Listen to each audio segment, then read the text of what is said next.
I used to chat with strangers on Omegle a lot. Blame it on my failed relationships or the feeling of being lonely in a crowd. Chatting on Omegle was my way out. But they say, too much of something is not good. One evening, I was sitting in my room. Heavy rain and a thunderstorm were going on outside. I was waiting for Omegle to connect me with a stranger. It was taking more time than usual. I went to get myself a glass of water in the kitchen. When I came back to my room, I noticed I had been connected to a stranger, and that person sent me, "Hey there." I replied, "Hi, how are you?" But without replying directly, the person started to request a video call. I have talked to strangers on video call many times, so it didn't bother me much. I immediately accepted the video call. As the screen lit up, I saw a young, beautiful girl sitting in front of me. I was shocked to see her because I didn't expect her to call me without leading the conversation ahead for a while. Anyways, I sat down and said, "Hi, I'm David, and you are?" I lied about my name because I wanted to keep my real name hidden. She smiled mysteriously and said, "I am Trinka. Tell me, David, how old are you?" I replied, "I am 28. She said in a low voice, "Perfect." I don't know why she said it, but I didn't react either. Being honest, I was kind of blown away by her beauty, and at the time, I was single too. We started to talk about regular stuff like what she does, and she asked me what I did for a living. While I talked to her, I noticed her room. Her room looked very different.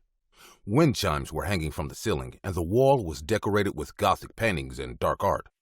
I realized she had a passion for all of this. I asked her, "Do you like this Gothic stuff?" She replied, "Do you believe in life after death?" I wasn't expecting the conversation to take such a turn. As she asked me this question, I saw her eyes sparkling mysteriously.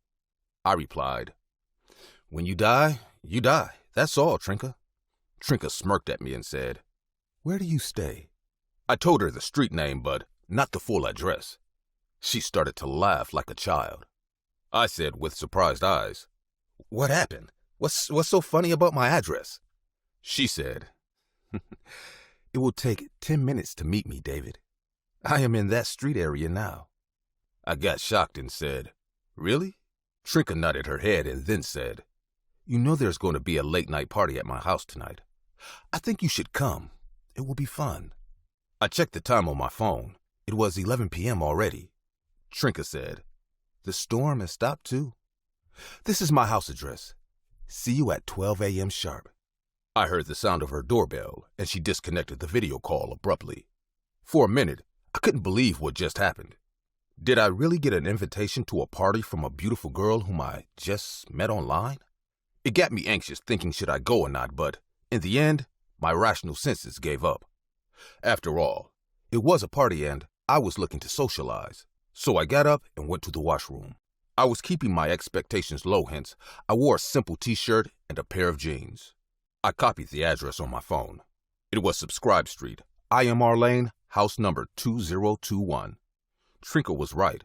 It took me 12 minutes to reach there by car. The house was in complete darkness. At first, it felt like no one lived there. I walked to the main door and rang the doorbell. It made the exact same sound I heard during the video call. I was feeling really stupid at that time. Suddenly, the door opened, and I saw Trinka. She smiled at me and said, "Hi, David.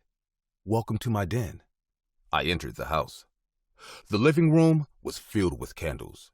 The entire decor of the house was almost like Halloween. I already saw Trinka being interested in Gothic styles and decor. Trinka was wearing a black cloak. There were 5 to 7 people inside the house. They were sitting in a circle. A girl came to me and handed me a black robe. I asked Trinka, "What kind of party is this?" She replied, "We are going to call him." I said in a low voice, "Who?" Trinka replied, "You ask so many questions. Keep quiet and join us." I sat down inside the circle. I counted and realized after including me and Trinka, it was a circle of 9 people. Suddenly, a guy lifted his arm. He was holding a sharp pointing knife in his hand. Trinka got up and left the room. I was trying to figure out what the hell is going on here when I heard a weird sound. A childlike baby was crying in the house. Trinka came out holding a newborn baby in her hand. The entire group got up and raised their arms into the air. They all started to chant something in a whispering manner. It took me time to realize they were doing a cult ritual. Trinka placed the baby in the center of the circle. The guy then got up and went on to stab the baby. I screamed, saying, "What are you doing? Are you all out of your mind?" They all started to laugh like maniacs. I knew I have stepped into trouble right at that moment. I was thinking to snatch the baby and run away, but they were surrounding me like hellhounds. They all stopped laughing, and Trinka came right in front of me. She said in a scary voice, "Do you want power, David? Aman is going to show us life after death. You completed our circle, David. Now all you have to do is sacrifice this baby to make our final offering to Aman. Come, praise him with us." I took a few steps back and said, "You all are sick. If I knew this was your intention, I would not have come here, Trinka." I was thinking at the back of my mind about how to escape this cult group when I heard a cop siren outside. I realized the cops might have figured out the location of this missing baby and have come to catch these culprits. Without thinking much, I ran to the back door, and as soon as I came out, I locked the door from the outside. I saw a big shovel lying at the back door. I used it to block the door from the outside so none of them can come out.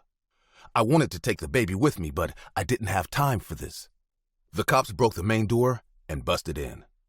I ran away and hid behind a bush at some distance from the house. The cops caught the entire gang. I saw Trinka screaming at them, "We had another member. He ran away. Go catch him. His name was David." But the cops didn't listen to her. I came home like a criminal. I didn't go out for a month. I saw their group on the news. They stole the baby from a local hospital.